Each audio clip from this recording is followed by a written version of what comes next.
Today on Eagle Nation News, we have a show full of furry friends. First up, Dylan Mize sees how one nonprofit animal rescue is helping to make these furry friends' lives a little brighter. Next up, Landon Myram sits down with small business owners to hear business plans on expanding. Last, Christian Seibert runs the story of how the track team is coming together as a family. All this and more on today's edition of Eagle Nation News. Good morning, Eagle Nation, and thank you for joining us. I'm Maddie Kep. And I'm Callie Swick, bringing this week's news. ENN starts right now.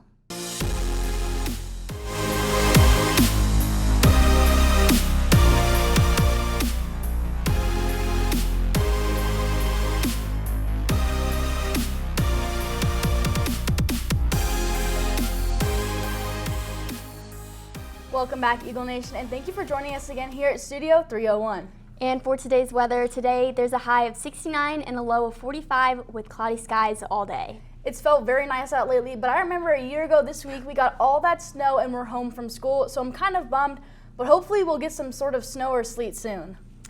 According to the Best Friends Animal Society, over 568,000 stray cats and dogs entered into animal shelters in 2023. However, in Pilot Point, there's one shelter who rehabilitates and homes any animal. Dylan Mize shares the story. In the aftermath of disaster and neglect, one North Texas rescue is stepping in to give animals a second chance at life. Miles of Hope is an animal rescue that helps find four-legged critters like Miss Daisy new homes. We do dogs and cats. We currently operate in about 9 different counties. That mission became even more urgent when a tornado tore through rural areas near Sanger, places without animal control where pets were left with nowhere to go. So Lone Oak is over by Sanger, and it's a county area that doesn't really have animal control. And so when the tornado happened, there was a huge need because a lot of homes were destroyed. And so we stepped up and filled that need. They are pretty helpless as far as they can't tell you what they need, what they want, besides barking and whimpering. Super sweet. We've fostered many a dog personally, where we get a litter of dogs that were found in a box on the side of the road or in front of a store, and when you see 6 or 8 helpless little puppies that are this big that need a home, it's pretty heart-wrenching. But for the founders of Miles of Hope, this work didn't begin with a storm. It started nearly 2 decades ago with a simple goal and a handful of dogs. So back in 2006, I've been working in Fortune 500 companies and as a sales management and whatnot. And I didn't want to wear a suit the rest of my life. It used to be Bob and I going to the trade days in McKinney with all the other dogs on the puppy mill row and us with our mutts trying to find them homes, and it would just be us 1 week in a month trying to find homes for the dogs that we had at the shelter. And way back then we maybe had 20-ish dogs in the very beginning. Now we have over 100 at the shelter that need homes. So my wife and I, we formed Miles of Hope, and we got our official paperwork from Texas in 2009. Then we got our federal status back in a couple years later in 2012. So, and all it was to create a vehicle where we could fundraise and help pay for vaccines, spays and neuters. We get animals that are injured where we may have to do a medical procedure, like what's common is an animal gets attacked. We might have to remove an appendage so they can live a healthy life. Today, Miles of Hope cares for more than 100 animals at a time, relying on fosters, donations, and volunteers to provide medical care and new beginnings, proving that even the most helpless lives can still find hope, 1 mile at a time. Reporting for Eagle Nation News, I'm Dylan Mize. Miles of Hope has been supporting local stray animals in the North Texas area since 2008. And if you want to learn how to adopt one of their dogs or help with donations, you can go to the website below to support. This is Olive, and she's about 16 years old and still runs around like she's just a puppy. And you might have seen last year when I brought my dog Comet in, but he's back again. My family rescued him 11 years ago, and he is just the best addition to my family. And speaking of new additions, new releases are everywhere from restaurants to music. Stay tuned, Talent Talk is up next.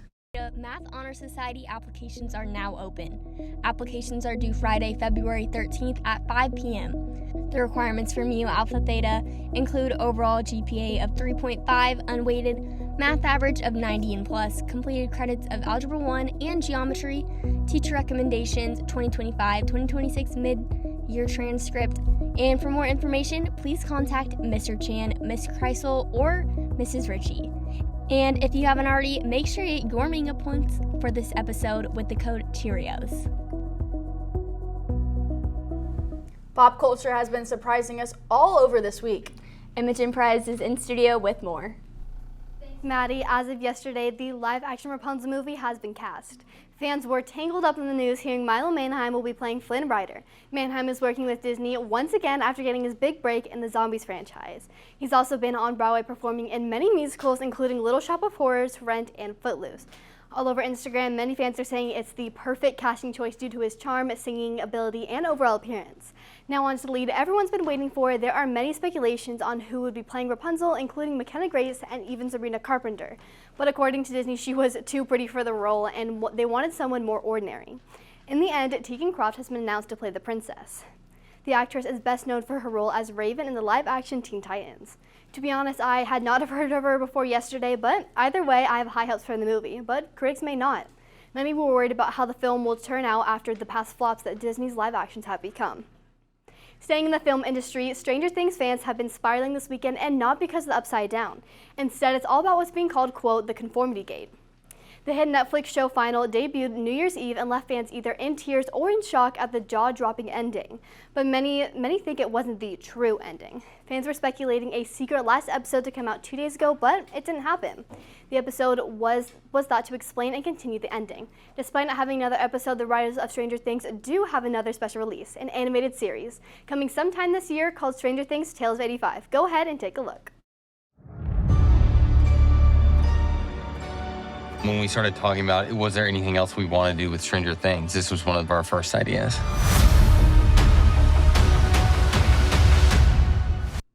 The show will take place in between season 2 and 3 of the original series, following characters 11, Mike Wheeler, Destin Henderson, and more as they work to unravel the mysteries of the Upside Down. But were you guys expecting another episode? Back at the desk.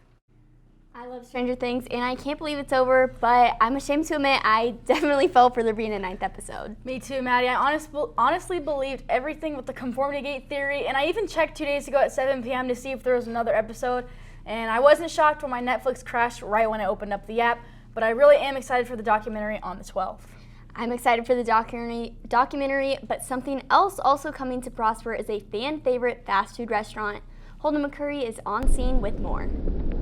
Thanks, Maddie. I just got this Diet Dr. Pepper from the gates of Prosper Chick-fil-A. But starting later this year, Prosper High School students won't have to go that far at all because a new Chick-fil-A is opening up right next to the H-E-B on Frontier. And it'll still be serving all the classics for the Prosper students, like the nuggets and the fries. What do y'all think back at the desk? The new location will only be 4 minutes away from school, so it's the perfect after-school spot for a snack. Definitely. I know we already have a Chick-fil-A in the gates of Prosper, but it's about a 15-minute drive for me because I live on the other side of the tollway, so it'll be nice to have a Chick-fil-A that's closer to home. Another delicious spot in Prosper has another shop opening up not too far away. 3 local best friends made a coffee shop here in Prosper to serve the community. This shop was started by 3 sisters.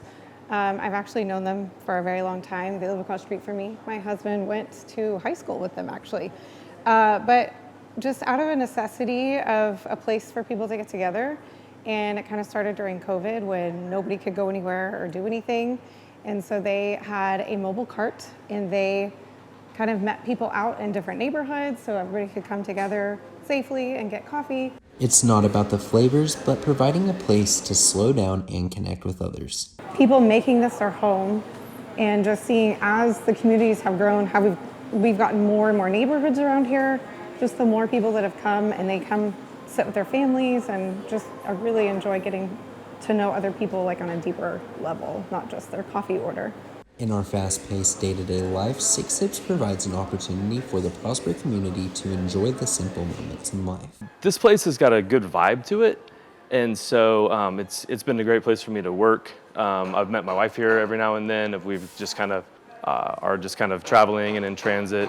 I've met friends here. It's easy to talk with, and it's really close to my kids' school, so I can come here right after work and just kind of hang out before I have to go get them. Reporting for Eagle Nation News, I'm Landon Byron. I'll definitely have to stop by Six Sips at 2770 West 1st Street to grab a delicious coffee. Yes, I'll be trying it, and I've heard it has great reviews. Well, Maddie, I'm sure it'll exceed your expectations. Exceeding expectations, our Prosper Sports Game Time is up next. Here we go!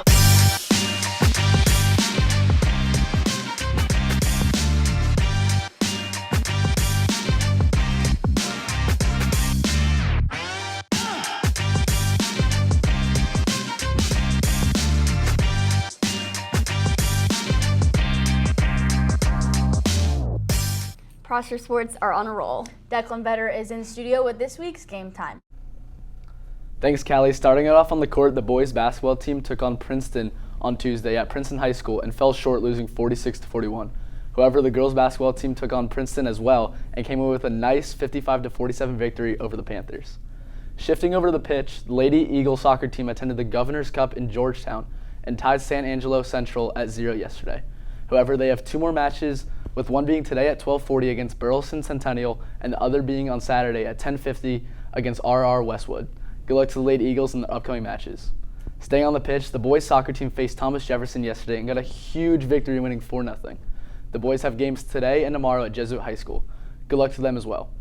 Shifting over to the mat, the Eagles wrestling team will face off at the Trojan Classic at Euless Trinity High School today and tomorrow at 9.